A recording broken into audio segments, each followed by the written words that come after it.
اللہم صلی علی محمد وعلی آل محمد۔ بسم اللہ الرحمن الرحیم۔ ناظرین کرام، بخاری شریف کی حدیث مبارکہ میں ہے کہ سید عالم صلی اللہ تعالی علیہ وآلہ وسلم نے فرمایا، تم میں سے بہتر وہ ہے جس نے قرآن پاک سیکھا اور دوسروں کو سکھایا۔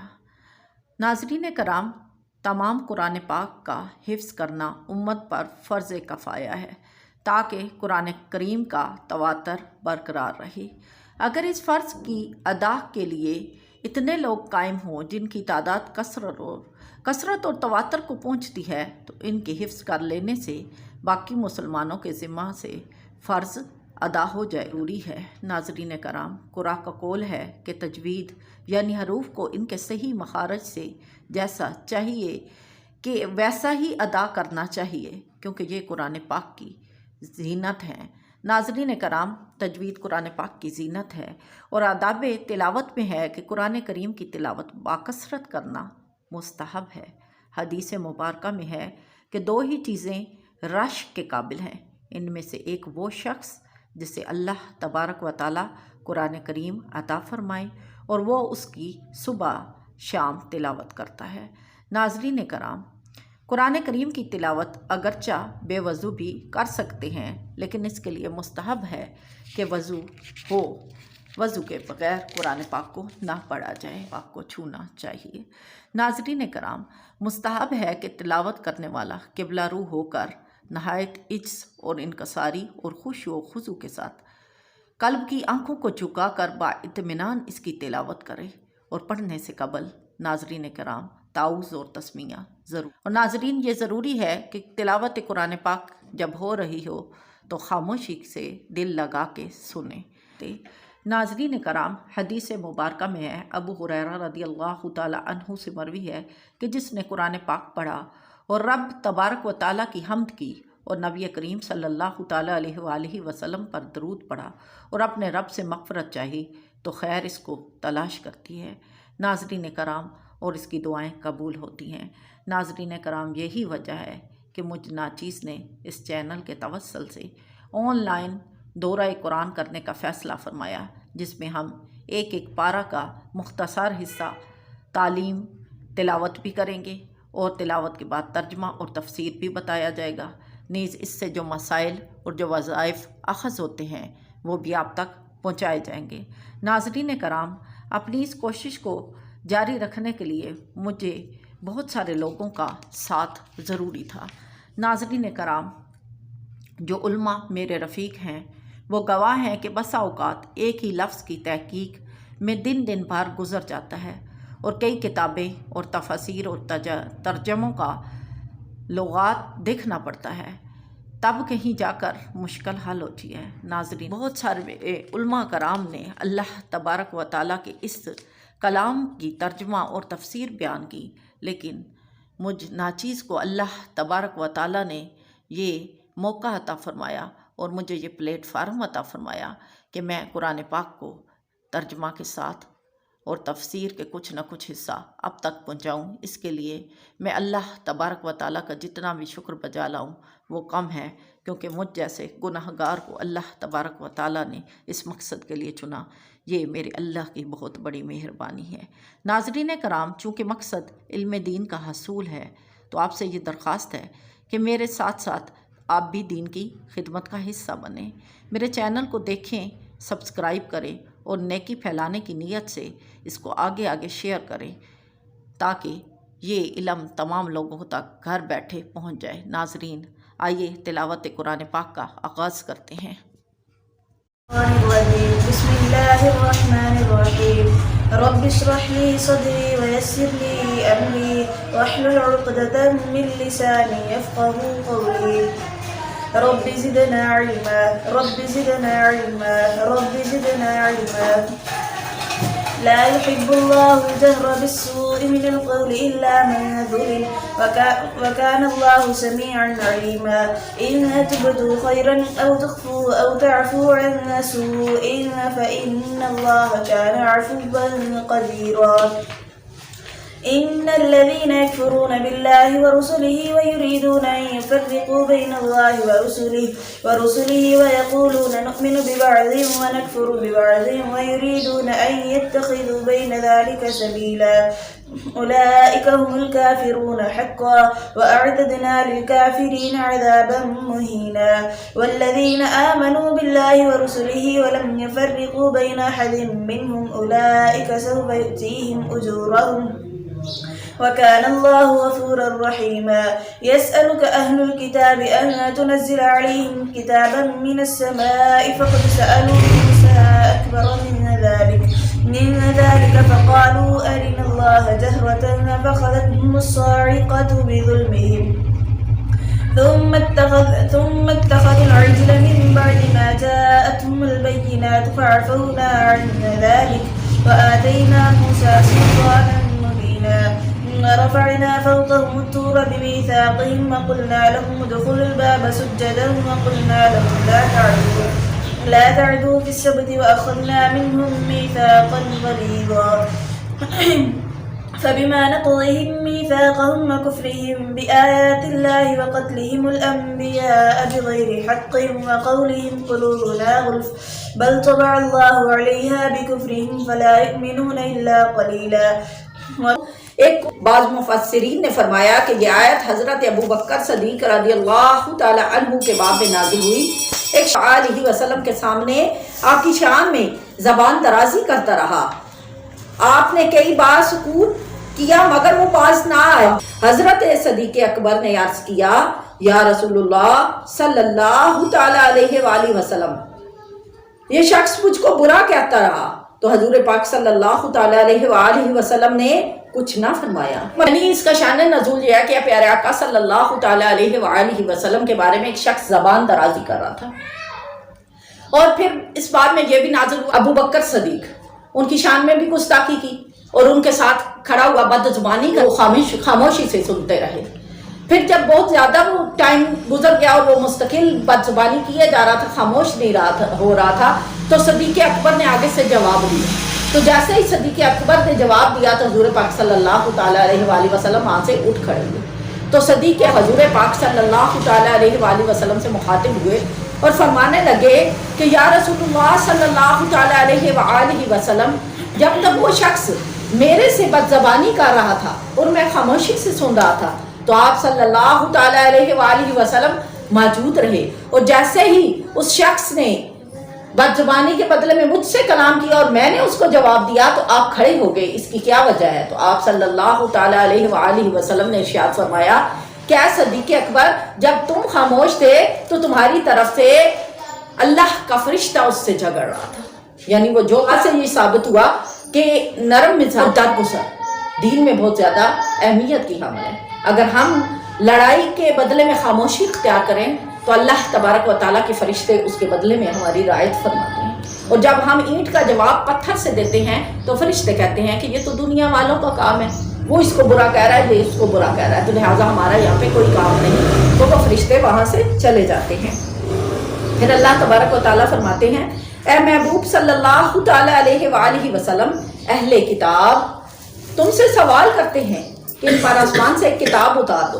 تو وہ تو موسیٰ سے بھی ایسا ہی سوال کر چکے ہیں اور بولے ہمیں اللہ کو اعلانیہ دکھا دو, اور انہیں کڑک نے آ لیا ان کے گناہوں کے سبب. پھر انہوں نے بچڑے کو اپنا لیا.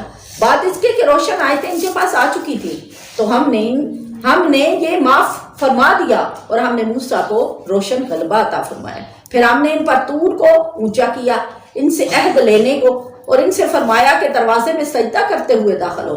تو ان سے فرمایا کہ ہفتہ میں حد سے نہ بڑھو, اور ہم نے ان سے گہرا عہد لیا. تو ان کے کیسی بد عہدیوں کے سبب ہم نے ان پر لعنت کی, اس لیے کہ یہ آیات الہی کے منکر ہوئے اور انبیاء کو ناحق شہید کرتے رہے. اور ان کے پاس اس کہنے پر کہ ہمارے دلوں پر غلاف ہے, بلکہ اللہ نے ان کے کفر کے سبب ان کے دلوں پر مہر لگا رکھی ہے تو یہ ایمان لاتے ہی نہیں. یعنی پہلی امتیں تھی یہود اور نصارہ کی, انہوں نے اللہ تبارک و تعالیٰ کے پیارے حبیب صلی اللہ تعالیٰ علیہ وآلہ وسلم سے کہا کہ ہم آپ پر ایمان اس لیے نہیں لاتے کہ قرآن پاک جو ہے وہ یک بارگی میں نازل نہیں ہوا, یعنی ایک ہی دفعہ نہیں آ گیا, جبکہ موسیٰ علیہ السلام کی کتاب ایک دفعہ آئی. تو اللہ تبارک و تعالیٰ نے حضور پاک صلی اللہ تعالیٰ علیہ وآلہ وسلم کو کہا کہ یہ تو وہ لوگ ہیں کہ جو انہوں نے موسیٰ سے بھی بڑے سوال کیے، حالانکہ میں نے موسیٰ علیہ السلام کو بڑے معجزے بھی دکھائے، بلکہ یہ کہنے لگے کہ ہمیں تو اللہ ہی اعلانیہ دکھا، یعنی اے موسیٰ ہم تم پر اس وقت تک ایمان ہی نہیں لائیں گے جب تک اللہ تبارک و تعالیٰ کو اپنی آنکھوں سے نہ دیکھ لیں۔ اب کسی بشر کی کہاں مجال کہ وہ اللہ تبارک و تعالیٰ کو اپنی آنکھوں سے دیکھے۔ دیکھیں حضرت موسیٰ علیہ السلام نے اللہ سے درخواست کی تھی کہ اللہ میں آپ کا دیدار کرنا چاہتا ہوں، تو اللہ تبارک و تعالیٰ نے 40 پردوں میں سے اپنے نور کی روشنی ایک درخت پہ ڈالی تو موسیٰ علیہ السلام اس کتاب نہ لا سکے، اور روح جو ہے وہ نکل کے چلی گئی عرش کے اوپر۔ اللہ تبارک و تعالیٰ نے روح کو واپس بھیجا کہ جا موسیٰ میں دوبارہ داخل ہو۔ جب روح موسیٰ علیہ السلام میں دوبارہ داخل ہوئی تو موسیٰ علیہ السلام نے کھڑے ہو کے کہا کہ اللہ میں نے غلط کہا تھا، مجھ سے خطا ہو گئی، مجھ سے بھول ہو گئی، اے اللہ تو میری گرفت نہ فرما، میری آنکھوں میں اتنی تاب نہیں کہ تیرے دیدار کو کر سکے۔ تو جب موسیٰ علیہ السلام خود اللہ کا دیدار نہ کر سکے تو بھلا بنی اسرائیل کے لوگوں کی کہاں اتنی مجال کہ وہ اللہ تبارک و تعالیٰ کو اعلانیہ دیکھ لیں۔ تو ان کی شرط غلط تھی جب انہوں نے کہا کہ موسیٰ کو کہ جب تک ہم اللہ کو دیکھ نہیں لیں گے تو ہم ایمان نہیں لائیں گے، تو اللہ تبارک و تعالیٰ نے پھر ان کے اوپر ایک ایسی کڑک بھیجی جس کی آواز کو سن کے وہ سب کے سب مار گئے۔ پھر اللہ تبارک و تعالیٰ نے انہیں دوبارہ زندگی دی، یہ دکھانے کے لیے کہ اللہ کا وجود کیسا ہے۔ اللہ تبارک و تعالیٰ زندوں کو مردوں میں اور مردوں کو زندوں میں داخل فرما دیتے ہیں۔ تو اللہ تبارک و تعالیٰ فرماتے ہیں پھر اس کے بعد جب یہ روشن دلائل ان کے پاس آ چکی اور روشن کتاب ان کے پاس آ گئی تو وہ پھر مکر گئے۔ تو مطلب یہ کہ یہ لوگ تو ٹھہرے ہی گمراہ ہیں، انہوں نے ہفتہ کی نافرمانی کی۔ میں نے آپ کو بتایا کہ ان کی شکلیں بدل دی گئیں، جو ہفتہ کے لوگ تھے جن کو سبت کا نام دیا گیا تو ان کو بندر اور خنزیر بنا دیا گیا۔ وجہ کیا تھی؟ اللہ تبارک و تعالیٰ کی نافرمانی۔ تو یہ لوگ اللہ تبارک و تعالیٰ کی نافرمانی میں حد سے بڑھے۔ تو اللہ تعالیٰ کہتے ہیں کہ حالانکہ ان سے ہم نے پختہ عہد بھی لیا ہوا تھا لیکن یہ پھر بھی اپنے انبیاء کرام کو شہید کیا کرتے، اور جب ان سے کہا جاتا کہ یہ تو تم ناحق کر رہے ہو تو یہ آگے سے کیا جواب دیا کرتے؟ کہتے ہمارے دلوں پہ تو غلاف ہے۔ غلاف کا مطلب وہ کیا کہتے تھے؟ وہ کہتے تھے دوزخ کی آگ میں چھو ہی نہیں سکتی، ہم تو ایک ایسی غلاف میں بند ہیں جس کو کوئی چیز اثر ہی نہیں کرتی، ہمارا دل تو ایک غلاف کے اندر ہے تو ہمیں دوزخ کی آگ کیسے چھو سکتی ہے؟ تو اللہ تبارک و تعالیٰ نے آگے سے یہی فرمایا کہ یہ تو گنتی کے دن ہیں، یہ تو گزر جانے ہیں، جب تمہارے اوپر حق آئے گا تو پھر اس وقت تمہیں پتہ چلے گا کہ تم نے کتنے گھاٹے کا سودا کیا ہے۔ پھر اللہ تبارک و تعالیٰ فرماتے ہیں کوئی کتابی ایسا نہیں جو اس کی موت سے پہلے اس پر ایمان نہ لائے اور قیامت کے دن وہ ان پر گواہ فرمایا وہ ہمارے لیے حلال ہے۔ جس چیز سے اللہ تبارک و تعالیٰ نے ہمیں منع فرمایا تو ہمارا حق ہے اس سے روکنا، کیونکہ انسان کا کام ہے تابعداری بجا لانا۔ اگر انسان جو ہے وہ خود ہی اپنے آپ کو خدا سمجھنے لگے تو وہ کیا ہوگا؟ وہ تو فرعونیت اس کے اوپر چھا گئی نا۔ فرعون بھی تو خود کو خدا کہلاتا تھا لیکن انجام کیا ہوا؟ اللہ تبارک و تعالیٰ نے اسی لیے تو فرمایا فسیروا فی الارض کہ زمین میں چلو پھر تمہیں پتہ چلے کہ کیسا انجام ہوا پہلے لوگوں کا جنہوں نے خود کو خدا سمجھا۔ لیکن خدا ایک ہے، وحدہ لا شریک لہ ہے۔ سورۃ آل عمران میں اس واقعہ جو ہے وہ گزر چکا ہے۔ اس آیت کی تفسیر میں چند قول ہیں۔ ایک قول یہ ہے کہ یہود نصارہ کو اپنی موت کے وقت جب عذاب کے فرشتے نظر آتے تو وہ حضرت عیسیٰ پر ایمان لے آتے جن کے ساتھ انہوں نے کفر کیا تھا، اور اس وقت کا ایمان مقبول اور معتبر نہیں ہے، کیونکہ جب موت انسان کو پتہ چل جائے نا کہ میری موت آ چکی ہے اور پھر وہ ایمان لے آئے تو وہ ایمان اسے فائدہ نہیں دیتا۔ ایمان اس وقت فائدہ دیتا ہے جب انسان جو ہے وہ اللہ کو غیب کے ساتھ مانے، جب اللہ کو دیکھ لینے کے بعد۔ وہ جب عذاب آیا تھا فرعون کے اوپر، وہ جب دریا میں غرق ہونے جا رہا تھا نا تو اس نے بھی کلمہ پڑھ لیا تھا، وہ بھی کہنے لگا تھا کہ اللہ میں تجھ پر، اور موسیٰ کہنے لگا موسیٰ میں تجھ پر اور تیرے رب پر ایمان لے آتا ہوں۔ اعوذ باللہ من الشیطان الرجیم، بسم اللہ الرحمن الرحیم۔ يا أيها الذين آمنوا إذا قمتم إلى الصلاة فاغسلوا وجوهكم وأيديكم إلى المرافق وامسحوا برؤوسكم وأرجلكم إلى الكعبين وإن كنتم جنبا فاطهروا وإن كنتم مرضى أو على سفر أو جاء أحد منكم من الغائط أو لامستم النساء فلم تجدوا ماء فتيمموا صعيدا طيبا فامسحوا بوجوهكم وأيديكم منه ما يريد الله ليجعل عليكم من حرج ولكن يريد ليطهركم وليتم نعمته عليكم لعلكم تشكرون واذكروا نعمة الله عليكم وميثاقه الذي واثقكم به إذ قلتم سمعنا وأطعنا واتقوا الله إن الله عليم بذات الصدور يا أيها الذين آمنوا كونوا قوامين لله شهداء بالقسط ولا يجرمنكم شنآن قوم على ألا تعدلوا اعدلوا هو أقرب للتقوى واتقوا الله إن الله خبير بما تعملون وعد الله الذين آمنوا وعملوا الصالحات لهم مغفرة وأجر عظيم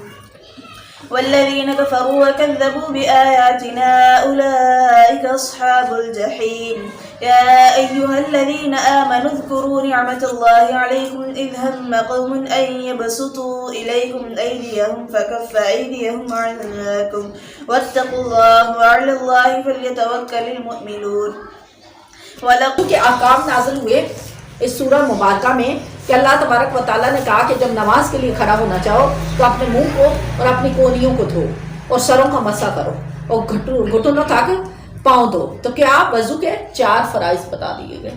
ہمارے وضو کے کتنے فرائض ہیں؟ 4 فرائض ہیں.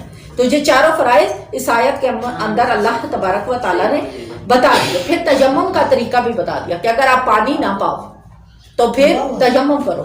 لیکن نہ پانی پانے کی نہ کچھ شرائط ہیں. یعنی یہ کہ اگر پانی آپ کے 8 میل تک مشرق مغرب شمال جنوب چاروں سے پانی تلاش کرنا ہے. اگر 4 میل تک چاروں سمتوں میں پانی نہ ملے تو پھر آپ تیمم کر سکتے ہیں اور تیمم پاک مٹی سے کریں گے. اور پھر اس کے بعد یہ ہے کہ اگر 4 سمتوں میں پانی مل تو جاتا ہے لیکن خریدنے سے ملتا ہے. جیسے آپ یہ ڈسپوزیبل واٹر ہم لے لیتے ہیں تو یہ بھی خرید کے آپ وضو کر سکتے ہیں. لیکن یہ نہیں کہ کہنا کہ وضو کے لیے پانی نہیں ہے تو آپ وضو ہی نہیں کریں تیمم کرنے. اگر پانی خریدنے کی آپ کو استطاعت ہے یعنی آپ اتنی قدرت رکھتے ہیں کہ آپ بوتل پانی کی لے کے اس سے وضو کر سکتے ہیں تو آپ خرید کر بھی وضو کریں. یعنی وضو کرنے سے کیا ہوتا ہے انسان کے اعضاء بھی دھلتے ہیں اور انسان کے گناہ بھی دھلتے ہیں. تو سب سے پہلا حکم کیا ہے کہ وضو کرو. لیکن نہ چاروں نہ چار اگر آپ نے سارے حربے آزمائے پانی خریدنے کے لیے پیسے بھی نہیں اور پانی ہے بھی نہیں ساری سمتوں میں اور پھر یہ کہ اگر پانی جو ہے وہ خریدنا تو چاہتے ہیں مگر خریدنے کے لیے بھی دکان پہ پانی نہیں ملا تو پھر اس کے بعد آپ کے اوپر ہے کہ آپ تیمم کریں. تو تیمم آپ پاک مٹی سے کریں گے. ٹھیک ہے. پھر اس کے بعد اللہ تبارک و تعالیٰ نے یہ بھی بتایا کہ وضو کن کن حالتوں میں آپ نے کرنا ہے. قضائے حاجت کر کے آئے ہیں پیشاب پاخانہ وغیرہ پھر بھی آپ نے وضو کرنا ہے یعنی آپ پر وضو فرض ہو گیا. ٹھیک ہے. پھر اس کے بعد ہے عورتوں سے صحبت کی تو اس میں تو غسل بھی واجب ہوا. غسل کے بعد غسل کی بھی شرط میں وضو شامل ہو جاتا ہے. پھر اللہ تبارک و تعالیٰ نے فرمایا کہ وضو آپ نے کیا کیا کرنے ہیں. یعنی 4 تو فرائض بتائے گئے. ان میں کیا ہے منہ دھونا کونیوں تک ہاتھ دھونا سر کا مسح کرنا گھٹنوں تک پاؤں دھونا. ٹھیک ہے. یہ آپ نے 4 فرائض اس میں پڑھ لیے. پھر اللہ تبارک و تعالیٰ فرماتے ہیں کہ جو اللہ تبارک و تعالیٰ کے احکام میں پوری کوشش کرتا ہے اور دوڑ دھوپ کرتا ہے تو اللہ تبارک و تعالیٰ اس کو انعام عظیم عطا فرمانے والے ہیں. اللہ تبارک و تعالیٰ فرماتے ہیں اے ایمان والو اللہ کے حکم پر خوب قائم ہو جاؤ انصاف کے ساتھ اور تم کو کسی قوم کی عداوت اس پر نہ ابھارے کہ انصاف نہ کرو. انصاف کرو وہ پرہیزگاری سے زیادہ قریب ہے. اور اللہ سے ڈرو بے شک اللہ تمہارے تمام کاموں کی خبر رکھنے والا ہے. اے ایمان والے نیکوکار سے اللہ کا وعدہ ہے کس چیز کا کہ ان کے لیے بخشش ہے بڑا ثواب ہے. اور جو بدکار رہ گئے تو کیا ہے دوزخ کا عذاب بڑا ہولناک ہے. اللہ تبارک و تعالیٰ نے پھر فوراً دوزخ کے عذاب بھی گنوائے. اور بے شک اللہ نے بنی اسرائیل سے عہد لیا اور ہم نے ان پر 12 سردار قائم کیے. تو اللہ نے فرمایا بے شک تمہارے ساتھ ہوں میں ضرور اگر تم نماز قائم رکھو اور زکوٰۃ دو اور میرے رسولوں پر ایمان لاؤ اور ان کی تعظیم کرو اور اللہ کو قرض حسنہ دو تو بے شک میں تمہارے لیے دو گناہ اتار دوں گا اور ضرور تمہیں باغوں میں لے جاؤں گا جن کے نیچے نہریں رواں ہیں. پھر اس کے بعد جو تم نے کفر کیا وہ ضرور سیدھی راہ سے بھٹک گیا. یعنی اللہ تبارک و تعالیٰ کے سیدھی راہ پر قائم ہونے کے اصول کیا ہیں؟ نماز کو قائم کرنا زکوٰۃ کو ادا کرنا پھر اللہ تبارک و تعالیٰ کی توحید کو بیان کرتے ہوئے قرض حسنہ دینا. اللہ تبارک و تعالیٰ نے فرمایا کون ہے جو اللہ کو قرض حسنہ دے تاکہ اللہ اسے دگنا چگنا کر کے عطا فرما دیتے ہیں، کیونکہ اللہ تبارک و تعالیٰ نے کہا جب بندہ صدقہ کرتا ہے اللہ اس کو 10 گنا دنیا میں دیتا ہے، دگنا دنیا میں ہو گیا اور چگنا آخرت میں ہو گیا۔ تو اللہ تبارک و تعالیٰ کی راہ میں خرچ کرنا نہیں، اسلام کے پورے احکام کے اوپر داخل ہونا مسلمان کے لیے ضروری ہے۔ پھر اللہ تبارک و تعالیٰ فرماتے ہیں اے کتاب والو بے شک اللہ تمہارے پاس نشانیاں بھیجتا ہے، اور نشانیوں کے لیے یہ رسول تشریف لائے کہ تم پر ظاہر فرمائیں بہت سی چیزیں جو تم نے کتاب میں چھپا ڈالی تھی، اور بہت سی معاف فرماتے ہیں۔ بے شک تمہارے پاس اللہ کی طرف سے ایک نور آیا روشن کتاب لے کر، اللہ اس سے ہدایت دیتا ہے اسے جو اللہ کی مرضی پر چلا سلامتی کے راستے، اور انہیں اندھیریوں سے روشنیوں کی طرف لے جاتا ہے اپنے حکم سے، اور انہیں سیدھی راہ دکھاتا ہے۔ بے شک جو کافر ہوئے وہ جنہوں نے انکار کیا اور جنہوں نے کہا اللہ مسیح مریم ہے، تم فرما دو پھر اللہ کا کوئی کیا کر سکتا ہے؟ اگر وہ چاہے کہ ہلاک کر دے مسیح ابن مریم اور اس کی ماں اور تمام زمین والوں کو، اور اللہ ہی کے لیے ہے سلطنت آسمانوں اور زمین کی اور ان کے درمیان کی، اور چاہے پیدا کر دے، یہ سب اللہ تبارک و تعالیٰ کر سکتا ہے۔ دیکھیں نا اللہ تبارک و تعالیٰ کیا ہے؟ قادر ہے، کریم ہے۔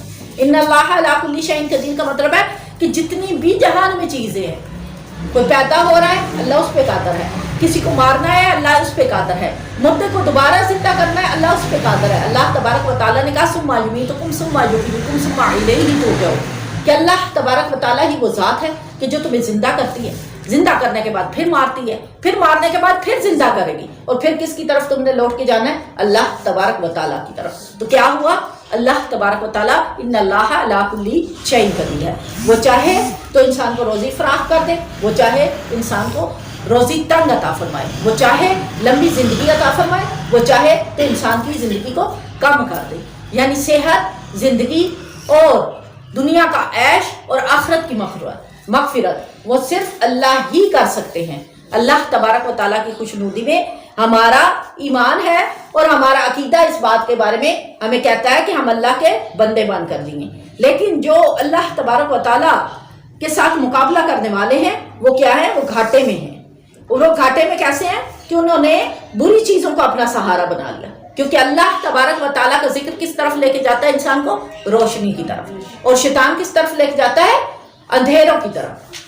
کیوں اندھیروں میں لے جاتا ہے؟ اس وجہ سے کہ وہ دنیا کی وہ باتیں جو آپ کے لیے بری ہیں ان کو خوشنما کر کے دکھاتے ہیں۔ اب دیکھیں، رشوت سے آپ نے پیسے کما لیے، گویا آپ نے ایک گدا تو خرید لیا، لیکن دیکھ لیں اگر اس گدے پہ نیند اللہ نے نہ دی تو کیا کرو؟ وہ رشوت کا گدا نیند نہیں دے سکتا، وہ گدا ضرور مل سکتا ہے، نرم ضرور آپ کے کمر کو لگ سکتا ہے، لیکن نیند آئے یہ اللہ کے حکم سے ہے، نیند اللہ کے حکم سے آئے گی۔ تو شیطان نے تمہیں بہکا دیا، سیدھے رستے سے ہٹا دیا، اور اللہ چاہتا تو تمہیں ٹاٹ کے بستر پہ بھی وہی نہیں۔ اب اس کے بعد اللہ تبارک بسم اللہ الرحمن الرحیم يا أيها الذين آمنوا اتقوا الله وابتغوا إليه الوسيلة وجاهدوا في سبيله لعلكم تفلحون إن الذين كفروا لو أن لهم ما في الأرض بما كسبا نكالا من الله والله عزيز حكيم فمن تاب من بعد ظلمه وأصلح فإن الله يتوب عليه إن الله غفور رحيم ألم تعلم أن الله له ملك السماوات والأرض يعذب من يشاء ويغفر لمن يشاء قدير يا أيها الرسول لا يحزنك الذين يسارعون في الكفر من الذين قالوا آمنا بأفواههم ولم تؤمن قلوبهم ومن الذين هادوا سماعون للكذب سماعون لقوم آخرين لم يأتوك يحرفون الكلم من بعد مواضعه يقولون إن أوتيتم هذا فخذوه وإن لم تؤتوه فاحذروا ومن يرد الله فتنته فلن تملك له من الله شيئا أولئك الذين لم يرد الله أن يطهر قلوبهم أعرض عنهم وإن تعرض عنهم فلن يضروك شيئا وإن حكمت فاحكم بينهم بالقسط إن الله يحب المقسطين وكيف يحكمونك وعندهم التوراة فيها حكم الله ثم يتولون من بعد ذلك وما أولئك بالمؤمنين إنا أنزلنا التوراة فيها هدى ونور يحكم بها النبيون الذين أسلموا للذين هادوا والربانيون والأحبار بما استحفظوا من كتاب الله وكانوا عليه شهداء فلا تخشوا الناس واخشوني ولا تشتروا بآياتي ثمنا قليلا ومن لم يحكم بما أنزل الله فأولئك هم الكافرون وكتبنا عليهم فيها أن النفس بالنفس والعين بالعين والأنف بالأنف والأذن بالأذن والسن بالسن والجروح قصاص فمن تصدق به فهو كفارة له ومن لم يحكم بما أنزل الله فأولئك هم الظالمون وقفينا على آثارهم بعيسى بن مريم مصدقا لما بين يديه من التوراة وآتيناه الإنجيل فيه هدى ونور ومصدقا لما بين يديه من التوراة وهدى وموعظة للمتقين وليحكم أهل الإنجيل بما أنزل الله فيه ومن لم يحكم بما أنزل الله فأولئك هم الفاسقون ہدایت دی ہے اور اللہ تبارک و تعالیٰ نے فرمایا ہے کہ حق کا ساتھ دو، ہمیشہ حق کے اوپر ڈٹ جاؤ، لڑ جاؤ۔ وہ گمراہ ہے، وہ انسان خود لا علم ہے جو تمہیں گمراہی کی طرف بلائے گا، اور اگر تم علم والے ہو تو تم اسے بھلائی کی طرف بلاؤ گے۔ یعنی اگر کوئی برے راستے پہ آئے تو اس کو نصیحت کرو، اسے سمجھاؤ، اور اگر وہ تمہاری نصیحت نہ مانے تو پھر اس سے بیٹھ چھوڑ دو۔ یہ مت کہو کہ اب یہ میرے ساتھ یہ ایسا ہے، میں نہیں کروں گا تو یہ ایسا کرے گا، نہیں۔ اس سے کیا ہوگا کہ وہ خود تو گمراہ ہے، وہ تمہیں بھی آہستہ آہستہ گمراہ کر دے گا۔ تو گمراہی کیا انسان کو کہاں لے جاتی ہے؟ دوزخ کی طرف۔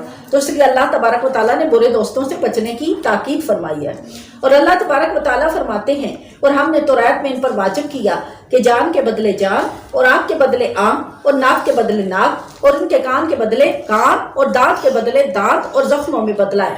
پھر جو دل کی خوشی سے بدلہ کرا دے تو وہ اس کا گناہ اتار دے گا، اور جو اللہ کے اتارے پر حکم نہ کرے تو وہی لوگ ظالم ہیں۔ دیکھیں اللہ تبارک و تعالیٰ نے قصاص کو حکم دیا کہ قصاص کا معاملہ کیا جائے۔ اس سے کیا ہوتا ہے؟ اس سے یہ ہوتا ہے کہ چور کو آئندہ چوری کرنے سے کیا ہوتا ہے؟ سزا مل جاتی ہے اور عبرت بن جاتی ہے، اور کوئی دیکھنے والا بھی جب دیکھتا ہے کہ اس کا جرم جو ہے اس کی سزا بھگتنی پڑی ہے تو وہ آئندہ جرم سے باز آ جاتا ہے، اور جب ہم چور کو چھوڑ دیتے ہیں تو وہ آئندہ کے لیے جرم کے اوپر پکا ہو جاتا ہے۔ تو یہ حکمت ہے اس میں، اور اللہ تبارک و تعالیٰ نے یقیناً جو بھی حکمت عطا فرمائی، جو بھی دانائی قرآن پاک میں لکھی، وہ یقیناً امت محمدی کے لیے اسوہ حسنہ ہے، اور اس پہ عمل کرنا ضروری ہے۔ تو اللہ تعالیٰ نے کیا کہا ہے کہ اگر کوئی آنکھ کا نقصان کرے تو اس کا بدلہ آنکھ ہی ہے، ٹھیک ہے؟ اینٹ کا جواب پتھر سے، یہ جو ہم نے معقولہ بنایا ہوا ہے نا کہ اینٹ کا جواب پتھر ہے، تو یہ معاملہ ٹھیک نہیں ہے۔ یعنی برابری کا حکم دیا گیا ہے، اسلام میں برابری عطا فرمائی گئی، اور وہ بھی بدلہ جو ہے وہ اس لیے دیا گیا تاکہ آئندہ کے لیے دیکھنے والوں کو عبرت حاصل ہو، اور چور بھی اور جو ہے وہ نقصان کرنے والا بھی آئندہ نقصان سے باز آ جائے۔ تو اس میں حکمت اور دانائی یہ ہے۔ پھر اللہ تبارک و تعالیٰ فرماتے ہیں اور ہم نبیوں کے پیچھے ان کے نشان قدم یا عیسیٰ ابن مریم کو لائے، تصدیق کرتا ہوا توریت کی جو اس سے پہلے تھی، اور ہم نے اسے انجیل عطا فرمائی جس میں ہدایت اور نور ہے، اور تصدیق فرمائی توریت کی اس سے پہلے تھی، اور ہدایت اور نصیحت پرہیزگاروں کو، اور چاہیے کہ انجیل والے حکم کریں اس پر جو اللہ نے اس میں اتارا، اور جو اللہ کی طرف اتارنے پر حکم نہ کریں وہی لوگ فاسق ہیں۔ اور اے محبوب صلی اللہ تعالیٰ علیہ وآلہ وسلم، ہم نے تمہاری طرف سچی کتاب اتاری، اگلی کتابوں کی تصدیق فرما دی، اور ان میں محافظ ہے اور وہ ان کے اوپر گواہ ہیں، ان میں فیصلہ کرنے والے۔ اللہ تبارک و تعالیٰ نے جو اتارے ہیں، اور اے سننے والے ان کی خواہشوں کی پیروی نہ کرنا۔ اپنے پاس آیا ہوا حق چھوڑ کر ہم نے تم سب کے لیے ایک ایک شریعت اور راستہ دکھایا، اور اللہ چاہتا تو تم سب کو ایک ہی امت کر دیتا، مگر منظور یہ ہے کہ جو کچھ تمہیں دیا اسی میں تم آزمائے جائے۔ اب اللہ تبارک و تعالیٰ کے لیے کیا مشکل تھا کہ اللہ تعالیٰ ساری دنیا میں صرف مسلمان ہی پیدا کر دیتا؟ کیوں کافر بنائے؟ کیوں یہودی بنائے؟ کیوں ہندو بنائے؟ پھر مسلمانوں میں دیکھیں کتنی جدا جدا ہم نے اپنی رنگ نسل تک تو بات سمجھ آتی ہے، جو فرقہ واریت بھی ہم نے شروع کر دی۔ تو مطلب یہ ہے کہ اللہ آزمانا چاہتا ہے، اللہ نے اس لیے تمہارے رنگ اور نسل جدا جدا بنائے کہ وہ تمہیں آزمائے کہ کون متقی ہے۔ لیکن آج معاملہ اس کے برعکس چل رہا ہے۔ آج ہم رنگ و نسل سے ایک دوسرے کو پہچانتے ہیں، نہ صرف اس وجہ سے کہ وہ صرف رنگ ہے، بلکہ ہم اس وجہ سے پہچانتے ہیں کہ ایک دوسرے کے لیے فتنے کا باعث بن سکیں۔ فلانے کا رنگ کالا کیوں ہے، فلانا غریب ہے، میرا رشتہ دار نہیں ہے، فلانے کو تو ایسے یہ معاملہ ہے، یہ معاملہ ہے۔ ہم دنیا داری کے تقاضے رکھے ہوئے ہیں، جبکہ دین نے جو رنگ و نسل کا جدا فرق رکھا وہ صرف اس ازمانے کے لیے کہ پتہ چلے متقی کون ہے، نماز کے اوپر کون قائم ہے، احکام الہی کو کون اپناتا ہے، دین کے اوپر عمل کون کرتا ہے۔ لیکن ہم نے اس پیمانے کو الٹا چلانا شروع کر دیا اور ہم نے وہ پیمانہ دنیا کے تول کے لیے رکھ لیا، تو کیا ہوا، ہم گمراہی کی طرف چل گئے۔ لیکن یہ دیکھیں کہ اللہ کا پھر بھی ہمارے اوپر احسان ہے کہ اللہ ہمیں توبہ کے موقع عطا فرماتا ہے۔ یہ جو علم دین کے حصول کے لیے ہم آتے ہیں، یہ بھی اللہ کا ایک دیا ہوا موقع ہے کہ وہ ہمیں موقع عطا فرماتا ہے کہ ہم سیکھیں، ہمیں معلوم ہو جائے قرآن پاک کے احکام کیا ہیں اور ہمیں توبہ نصیب ہو جائے۔ اور جس کو توبہ نصیب ہو گئی وہ کتنا خوش نصیب ہے، تو اسے موت سے پہلے گناہ بھی کیے اور پھر بخشا بھی گیا، کیونکہ اللہ کا وعدہ ہے کہ اے بندے تو جتنے بھی گناہ کر لے، خواہ تیرے گناہ درختوں کے پتوں کے برابر ہو یا ریت کے ذرات کے برابر یا سمندر کے پانی کے قطروں کے برابر، لیکن جب تو توبہ کرے گا سچے دل سے تو اللہ وہ سارے بخش دے گا۔ تو کتنی بڑا انعام ہے امت محمدی کے اوپر۔ تو اس لیے یہ دیکھیں کہ یہ درس جو آپ کو دیا جاتا ہے یہ اس لیے دیا جاتا ہے کہ آپ کو توبہ کی توفیق ہو اور آپ کی بخشش ہو جائے، تو اس پہ آنے کی کوشش کیا کریں، دوسروں کو لانے کی کوشش کیا کریں، تاکہ وہ نہیں ہوتا کہ میں ہی بخشا جاؤں، میں ہی بخشا جاؤں۔ اچھا انسان کون ہے جو خود بھی بخشا جائے اور دوسرے کو بخشوانے کی کوشش میں بھی لگا رہے، کیونکہ نیکیوں کو پھیلانا انبیاء کرام کا شیوا ہے۔ اب یہاں پہ اللہ تبارک و تعالیٰ فرماتا ہے بے شک اللہ تبارک و تعالیٰ بے انصافوں کو راہ نہیں دیتا۔ اب تم انہیں دیکھو گے کہ جن کے دلوں میں آزار ہے، کہ یہود اور نصارہ کی طرف دوڑتے ہیں، کہتے ہیں ہم ڈرتے ہیں کہ ہم پر کوئی گردش آ جائے، تو نزدیک ہے کہ اللہ فتح لائے یا اپنی طرف سے حکم، پھر اس میں جو اپنے دلوں میں چھپایا تھا پچھتاتے رہ گئے۔ اور اے ایمان والے، کیا یہی جنہوں نے اللہ کی قسم کھائی تھی اپنے حلف میں پوری کوشش سے کہ وہ تمہارے ساتھ ہیں، ان کا کیا درا سا بکارت رہ گیا، نقصان میں ہے۔ یعنی جس نے دنیا داری کو اپنا لیا، دیکھیں نا، حق تو یہ ہے کہ اللہ کے بندے ہیں نا، وہ کہتے ہیں جس کا کھائیں اسی کے گن گائیں، تو اللہ کا کھاتے ہیں نا تو اللہ ہی کا گن گانا ہے، مالک وہ ہے اور ادنا سے غلام ہم ہیں، تو غلام کی کیا مجال کہ وہ کہے کہ نہیں میں مالک کی تابعداری نہیں کرتا، تو حق تو یہ ہے کہ اسی کا تابعداری کرے۔ لیکن کیا ہے کہ ہم کھاتے اس کا ہے، گیت دنیا کا گاتے ہیں، تو یہ ہماری وفاداری تو نہیں ہے نا، جس کا کھائیں اسی کا گیت گائیں، تو جو اس کا گیت گائے گا پھر اسے دنیا میں بھی فلاح اور آخرت میں بھی فلاح، اور جو اس کا گیت نہیں گائے گا، دنیا کے کاموں کو عذر لائے گا، یہ میرے کام ہے، یہ میرے کام ہے، تو یہ تو فتنہ ہے، دنیا فتنہ ہے۔ یہ جو اس میں پھنس گیا وہ ایسی دلدل میں پھنس گیا کہ جو کبھی ختم ہی نہیں ہوگی، کیونکہ یہ دلدل اخیر تمہیں موت میں قبر کے گڑھے کے اندر پہنچا دے گی اور معلوم بھی نہیں ہونا کہ ہمارے ساتھ کیا ہوا ہے۔